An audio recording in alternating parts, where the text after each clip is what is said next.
શું ખરેખર ચિંતન શિબિરમાં ઊભી થશે ચિંતા? સોમનાથ ખાતે ચિંતન શિબિરમાં આપ નેતા પ્રવીણ રામે મુખ્યમંત્રી પાસે સમય માંગતા સરકારની ચિંતામાં વધારો થઈ શકે છે। 21, 22 અને 23 તારીખના રોજ ભાજપ સરકારની 3 દિવસની ચિંતન શિબિરનું આયોજન થયું છે, જેમાં મુખ્યમંત્રી, મંત્રીઓ અને આખી સરકાર હાજર રહેવાની છે। ત્યારે ઇકોઝોનની લડતના પ્રવીણ રામે મુખ્યમંત્રીને લેટર લખી ઇકોઝોન તેમજ જિલ્લાના અન્ય સળગતા મુદ્દાઓ પર ચિંતન કરવા માટે મુખ્યમંત્રી પાસે સમય માંગ્યો છે। સાથે જ આપ નેતા પ્રવીણ રામે લેટરમાં એક ગંભીર ચીમકી પણ આપી દીધી છે કે જો સમય આપવામાં નહીં આવે તો ઇકોઝોન માટે હજારોની સંખ્યામાં લોકોના ટોળા સાથે ચિંતન શિબિરમાં ઘૂસી જઈ ચિંતન કરવા માટે મજબૂર કરીશું એવું પણ કહેવામાં આવી રહ્યું છે। આ જ મુદ્દે ફોન લાઈન પર પ્રવીણ રામ જોડાય છે। પ્રવીણભાઈ, અનેક સવાલો ઉભા થઈ રહ્યા છે, રેલીઓ કાઢી છે, છતાં પણ કોઈ નિવાકરણ નહીં। તમારા હિસાબે આજથી ચિંતન શિબિરનું આયોજન થયું છે ને તમે સીએમ ને પત્ર લખ્યો છે, શું ખરેખર સીએમ તમને સમય આપશે ખરા? આજથી 3 દિવસ માટે જે ચિંતન શિબિર સોમનાથ ખાતે આયોજન થઈ રહ્યું છે, સરકાર દ્વારા મુખ્યમંત્રી શ્રી, તમામ મંત્રીઓ અને આખી સરકાર અહીં 3 દિવસ માટે ચિંતન કરવાની છે। મને જ્યાં સુધી જાણવા મળ્યું છે ત્યાં સુધી આ ચિંતન શિબિરનો હેતુ એટલો છે કે ગુજરાતના જે સળગતા મુદ્દાઓ છે એ મુદ્દાઓ પર ચિંતન કરવું। ત્યારે આ ગીર સોમનાથ જે જિલ્લાની અંદર એ લોકોએ ચિંતન શિબિરનું આયોજન કર્યું છે, જિલ્લામાં 3 મહત્વના મુદ્દા સળગતા છે। ઇકોઝોનનો મુદ્દો હોય, આ સોમનાથ જિલ્લાને સહાય પેકેજમાં લેવામાં નથી આવ્યો, ખૂબ અતિવૃષ્ટિ થઈ, લોકોને, ખેડૂતોને ખૂબ નુકસાન થયું, અને સાથે સાથે જે સોમનાથ મંદિરે જે લોકો દર્શન કરવા માટે છે, દર્શનાર્થીઓને લૂંટવા માટે 60 કિલોમીટરના એરિયામાં હાઈવે ઉપર 3 ટોલ નાકા ઉભા કરી દીધા છે।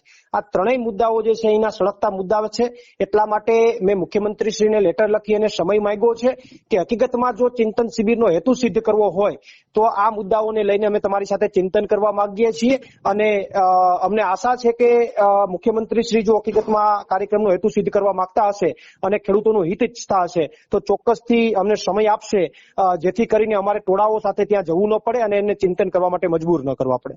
પણ પ્રવીણભાઈ, તો શું આ જે ચિંતન શિબિરમાં ગુજરાતના જે મુદ્દાઓ છે ને ખાસ કરીને જ્યાં જે વિસ્તારમાં જે આખી ચિંતન શિબિર યોજવામાં આવી છે ત્યાંના સળગતા મુદ્દાઓ છે, તો એના વિશે આ ચિંતન શિબિરમાં ચર્ચાઓ થઈ શકે? તમારા હિસાબે શું લાગે? ચર્ચા થવી જ જોઈએ। જો આ મુદ્દાઓ પર ચર્ચા ન થાય તો ચિંતન શિબિરનો કોઈ મતલબ નથી, કોઈ હેતુ નથી, કારણ કે એમનો હેતુ સિદ્ધ ન થાય। જો આ મુદ્દાઓની ચર્ચાઓ ન થાય તો એવું માની શકાય કે ચિંતન શિબિર કોઈ મુદ્દાઓના ચિંતન કરવા માટે નહોતી, ખાલી માત્ર ને માત્ર એમની વાહવાહી કરવા માટે અને પૈસા ખર્ચવા માટે અને તામઝામ કરવા માટે હતી। પ્રવીણભાઈ, ખૂબ ખૂબ આભાર માહિતી બદલ। જો કે પ્રવીણ રામે એવો આશાવાદ પણ વ્યક્ત કર્યો છે કે મુખ્યમંત્રી ચોક્કસથી સમય ફાળવશે જ, જેથી કરીને અમારે હજારોની સંખ્યામાં ચિંતન શિબિરમાં ઘૂસવાની ફરજ ન પડે।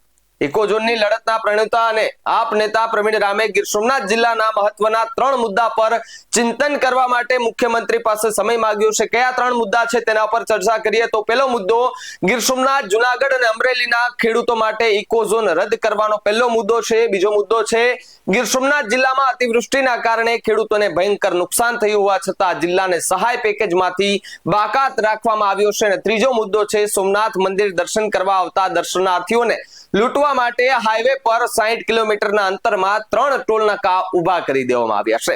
આ 3 મહત્વના મુદ્દા છે કે જેના પર ચિંતન શિબિરમાં મુદ્દાઓ ઉભા થઈ શકે એમ છે, અને પ્રવીણ રામ આ મુદ્દાઓ માટે સમય પણ માંગ્યો છે। હવે જોવાનું રહ્યું કે મુખ્યમંત્રી ઇકોઝોન અને ઉપરના મુદ્દાઓ પર ચિંતન કરવા માટે પ્રવીણ રામ અને ખેડૂત આગેવાનોને સમય આપશે કે પછી ચિંતન શિબિરમાં સરકારની ચિંતામાં વધારો થશે? આ મુદ્દે તમારું શું માનવું છે અમને કમેન્ટ કરીને જરૂરથી જણાવજો। તો આવા જ વધુ સમાચાર માટે આપ જોતા રહો BS9 ન્યૂઝ। નમસ્કાર।